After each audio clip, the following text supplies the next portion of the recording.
Bago tayo mag-umpisa mga chong, pakilike muna na tong video dahil malaking tulong na iyan sa ating munting channel. Isa nga sa mga salit-salit problema na tinatakil ngayon ng PBA ay mababang TV ratings kung saan tumataas lamang ito kapag Barangay Ginebra ang naglalaro. Kaya gumagawa ng hakbang ngayon ang PBA upang maengganyo ang mga tao na manood ng basketball. Ayon pa sa mga insiders, ang gusto ngayon ng pamunuan ng PBA ay may sigurado na may guest teams na sasali sa Liga tuwing Commissioner's Cup at Governor's Cup at syempre ma-inform ang mga tao sa mga schedule at kung saan pwede manood ng live games.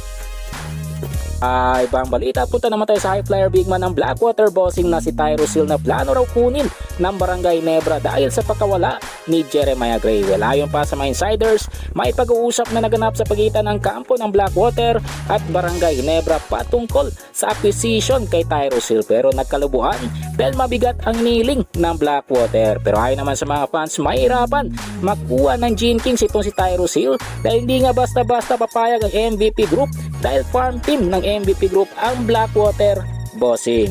Panguli sa ating balita mga chong, patungkol naman kay Jackson Corpus na bali-balitang gusto na raw i-trade na Magnolia dahil crowded na nga ang 3 and 4 position. Ayon pa sa report, hindi na iniisip ni Jackson Corpus ang mga trade rumors patungkol sa kanya dahil sanay na siya dito, at kung matitrade man siya sa ibang kupunan ay siya na raw mismo ang mag-inform sa mga fans in advance na i-trade na siya na Magnolia Chicken Templados. Mga chong, nandito na lang ang ating balitang PBA at syempre huwag kalimutan mag-subscribe at ilike itong video bilang pagsuporta. So this is Channel B once again.